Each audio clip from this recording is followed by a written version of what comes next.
বুকু ভাই কখন আইলেন? এই তো কিছুক্ষণ হইল। কিন্তু নার্গিস, তোমার যে অহনি একবার আমার লগে যাইতে হইব।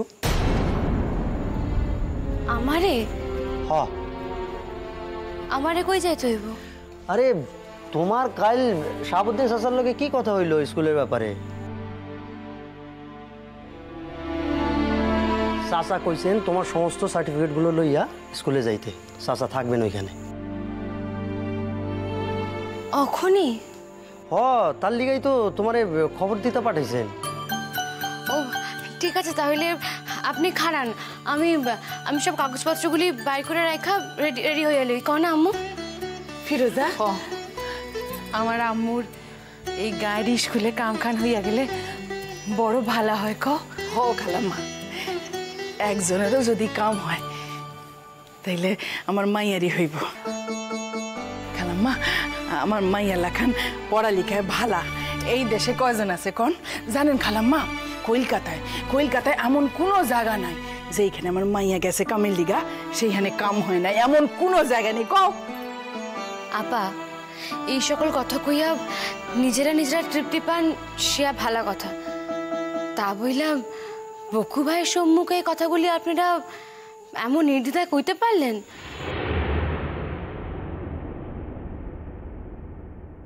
আপনি একটু শরম লাগলো না? আপনি কি জানেন বকু ভাইও লেখাপড়ায় কত ভালা? আহা নার্গিস, তুমি আবার কেন ওগো কথার মাঝখানে কথা কইতে যাইতেছ? আচ্ছা, এই কথাটা তো সত্য যে তোমার লাখান লেখাপড়া জানা মাইয়া সত্যই এই বাংলায় জুড়ি মিলে কম। বকু ভাই শেষ পর্যন্ত আপনিও শুরু করে দিলেন। দেখো নার্গিস, শাহাবুদ্দিন চাচা অনেকবার আমারে কইছে যে আমি যাতে এই গায়ে আইসা এই গায়ের স্কুলের প্রধান শিক্ষকের সম্মান লই, কিন্তু আমি ওইখানে একটা সংগঠন শুরু করছি। তুমি তো জানো নার্গিস, আমাকে এই দেশ কিভাবে মুক্ত হয়েছে। তাই এই কয় বছরের মধ্যে যাতে মানুষ সেইটা ভুইলা না যায়, সেই মুক্তির বোধে জাগায় রাখনের লিগা আমি নানান রকম কামে লিপ্ত হয়েছি।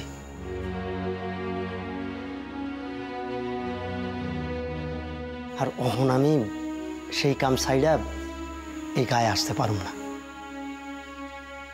কিন্তু নার্গিস, তুমি যদি মায়াগো স্কুলের দায়িত্বখান লও, তাইলে আমরা সকলে আশা করতে পারুম যে আগামী 4-5 বছরের মধ্যে এই আমাগো রূপচাঁদপুর গ্রাম থেকে অনেক ভালো ছাত্রী বাইর হইব। বকু ভাই আমারে যদি ভরসা কইরা বিশ্বাস কইরা দায়িত্বখান দেওয়া হয়, আমি তার মর্যাদা রাখুন বকু ভাই। সেই ভরসা আমার আছে, ব্যাস এইটুকুই। ফিরোজা, কি হয়েছে দেখছো? মেলা সময় হইয়া গেল, পোলাটা আইছে, আমি পানি পর্যন্ত দিলাম না। আমারই ভুল লইয়া আসি। আপনি খারাপ, আমি লইয়া আসি। আপা শুধাই পানি, তার লগে কিন্তু আর কিছু না। সে আমি দেখো, তুমি বসো।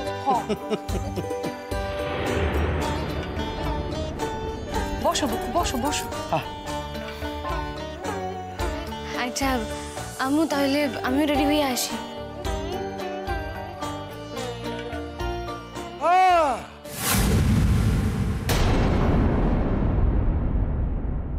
জমাইয়া বইছেই তোমার মাইয়াই, আমি না?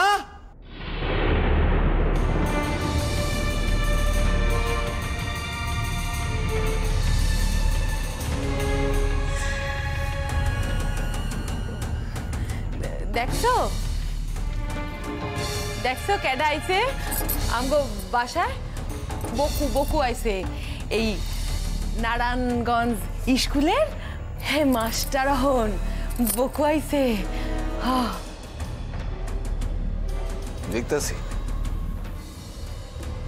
দেখতাছি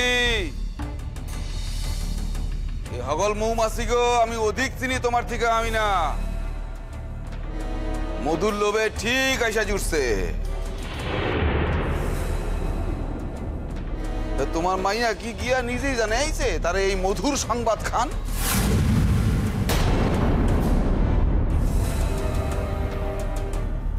আব্বা মুখের ভাষা সংযত কইরা কথা কন। এই তল্লাটে আপনারে সকলেই চিনে, বকু ভাইও বিশেষ চিনেন, তাই নূতন কইরাই নিজের পরিচয় দিতে হইব না। এই তুমি থামবা।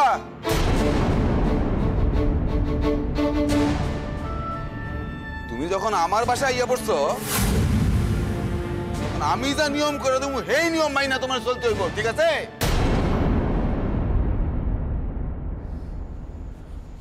জব্বর চাচা, শাহাবুদ্দিন চাচা নার্গিসের ডাইকা পাঠাইছেন, তাই তারে লইতে আইছি। কেন আমার মাইয়ারে তোমার চাচা ডেকে পাঠাইছি কেন?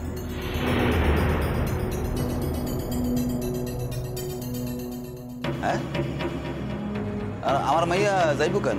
হ্যাঁ কি তোমার চাচার নকর নাকি? জব্বর চাচা, কেন?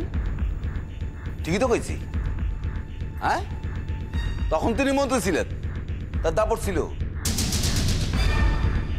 অহন মন্ত্রীও নাই, গদিও নাই, কখনো কি তার দাপটে চলতে হবে নাকি আমাকে? হ্যাঁ, গায়ের লোকেরা তো কেউ তার সম্পর্কে স্বীকার যায় না, তার মতে শরিক না আমরা কেউ। চিরকালিতে হ্যাঁ খালি হিন্দুকে পো ধরছে। জব্বর চাচা, জব্বর চাচা, আপনি নার্গিসের আব্বা, তাই আপনারে অহনো পর্যন্ত আমি সম্মান করি। আর আপনি যদি আমার চাচারে অসম্মান করেন, তাইলে কিন্তু আপনারে আমি আর সম্মান করতে পারুম না। কোন সাহসে আপনি আমার চাচার নামে কথা কন? কারা আমার চাচার মতে শরিক না? জব্বর চাচা, ওই কিছু অর্থলোভী ধর্মান্ধ দুষ্কৃতী।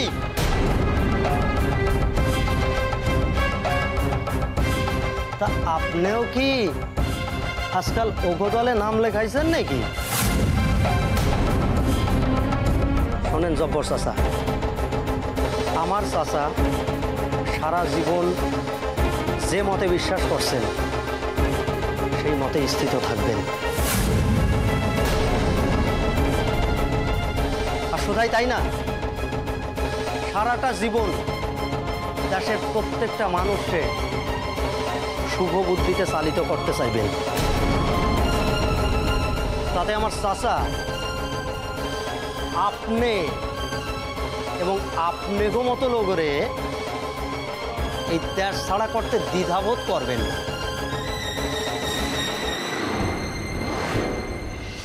কথাটা মনে রাখেন।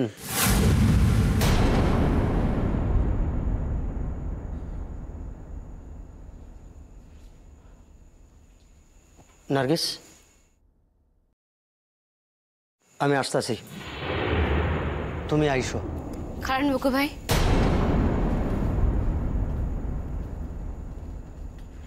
আপনার তো চলে যাওয়ার কোনো প্রশ্ন নাই।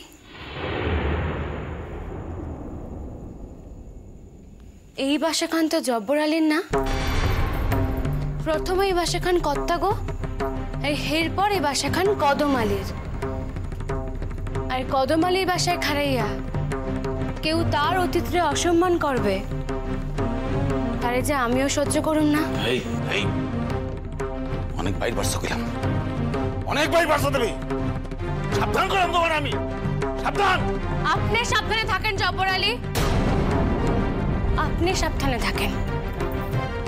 আর রাখান কথা, আমি কিন্তু আমিনা বেগম না,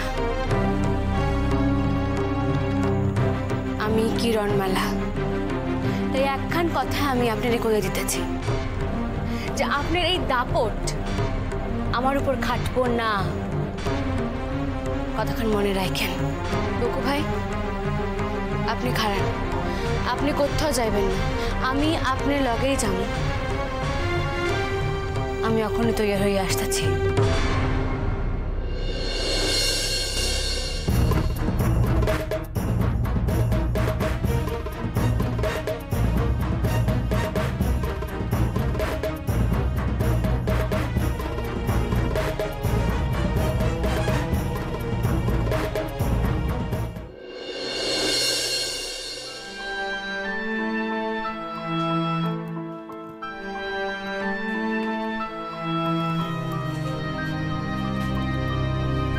কি ব্যাপার কি ময়না, এত বাক্স ব্যাগ?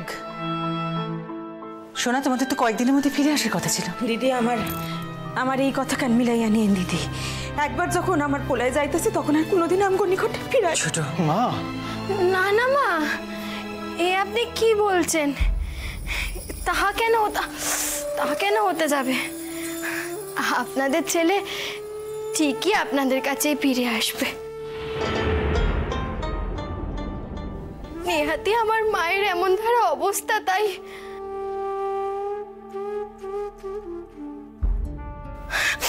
আর এই এত ব্যাগের কথা বলছেন মা।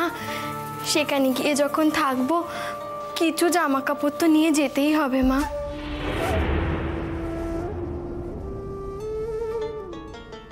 আর তাছাড়া এখানে ও বইয়ের ব্যাগখানা, দাঁড়াও নিয়ে আসি। মাগো, আপনাদের ছেলের বইও তো সঙ্গে করে নিয়ে যেতে হচ্ছে, তাই না মা? ও, তার তো পৃথিবী একদিকে আর এইসব বই খাতা আরেক দিকে। এই বইগুলো যদি না নিয়ে যাই মা, তাহলে তো দুদিন অন্তরই সে এই বাড়িতে ফিরতে চাইবে, আর রাতে ও বাড়িতে যাবে না কো। তখন তো আমাদের মা বেটির ওই একই রকম অবস্থা হবে, বলুন মা। তার মানে তুমি চাও না ময়না যে সোনা একবার তোমাকে বাসায় গিয়া পড়লে আর আমাকে এখানে ফিরে আসুক?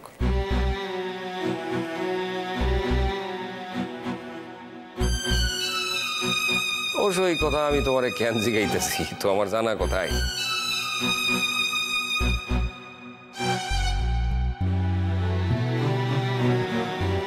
বাবা, আপনিও আমারে ময়নার লাখানি পুতুল ভাবতে শুরু করলেন।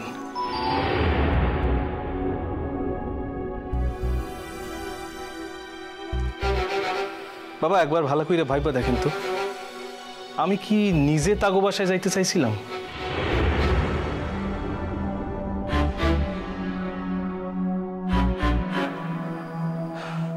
আর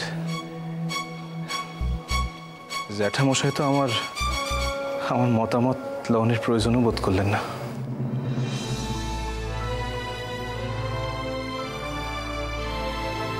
শোনা, আমি চিরটাকাল এই সংসারের মানুষগুলোর উপর আমার ইচ্ছা আরোপ করছি। তার মানে এই নয় যে আমি সকলে বড় বইলা প্রভুত্ব করতে চাই। এই সংসার আমারে এই জায়গাখান দিছে, আমি সকলের ভালো মন্দ ভাবতে পারি। আর সকলের ভালো মন্দ যে ভাবতে পারি, এই অধিকার পাইয়া আমি সংসারের প্রত্যেকের কাছে কৃতজ্ঞ। তবে আমি সর্বক্ষেত্রে সাকসেসফুল নই। তো যা আমি ন্যায্য মনে করছি আমি তাই করছি, এক্ষেত্রেও তাই। আমি ভুলে গেছিলাম যে আমার সব সিদ্ধান্ত তোমার ভালো নাও লাগতে পারে, তোমার আস্থা নাও থাকতে পারে। আমি ভুলে গেছিলাম যে তুমি আলাদা কইরা ভাবনা চিন্তা করতে পারো, এটা আমার ভাবা উচিত ছিল। জ্যাঠামশাই, আপনিও যদি আমার এইভাবে ভুল বুঝেন তাইলে তো আমার আর কিছুই করণের নাই। আমার নিজের কথাখান কখনো তো আর জায়গায় থাকে না জ্যাঠামশাই। এখন শুধু মুধু কেন এত কথা হচ্ছে আমি তো সেটাই বুঝে উঠতে পারছি না কো। আর তাছাড়া পিসেমশাই যেটা বলছেন সেটা তো ভালোর জন্যই বলছেন। দেখো, কটা দিনের তো মাত্র ব্যাপার, তাই না? 2-3 মাস বড় জোর।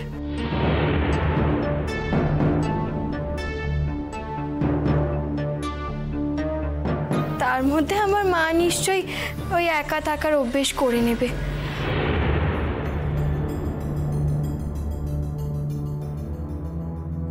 আর একটা সবসময় লোকও খুঁজে পাওয়া যাবে, তাই না?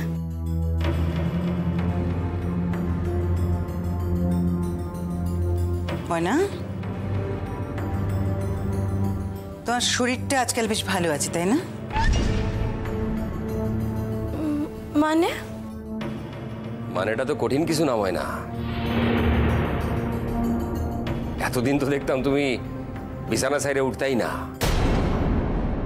আজ তো দেখতেছি তোমার শরীরে ক্লান্তির কোনো ছাপ নাই, উৎসাহে একবারে টকবক করতেছো।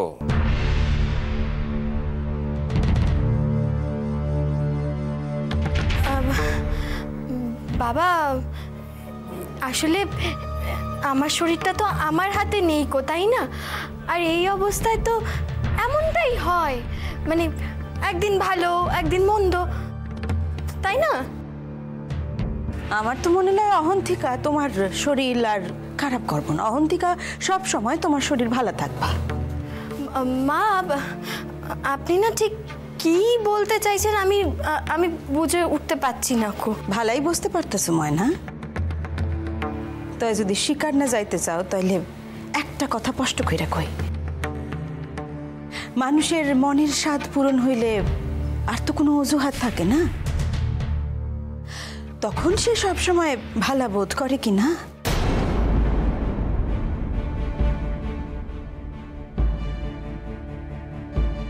তবে একটা কথা বলে রাখি ময়না, 2 মাস পরে যদি আবার এখানে ফিরে আসার জন্য টালবাহানা করতে চাও, তখন কিন্তু আমরাও ছেড়ে কথা বলবো না।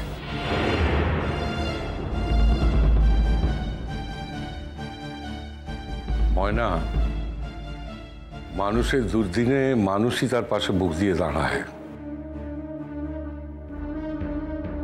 সেই জন্যই আমি আমার জীবনের সবচেয়ে কঠিন সিদ্ধান্তটা নিয়েছি, মানবিকতার খাতিরে।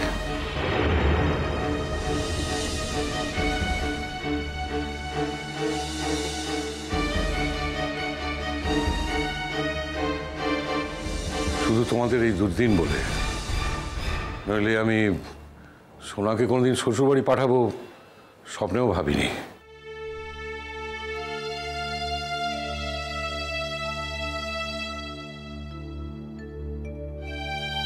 মনেও কোনোদিন কল্পনা করিনি।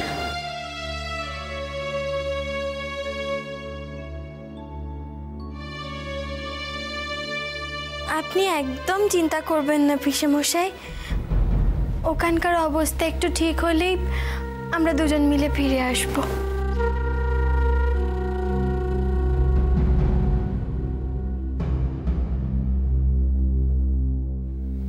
যতই রাগচাল করি না কেন, মেয়েদের আসল জায়গা তো তার শ্বশুর বাড়ি, তাই না?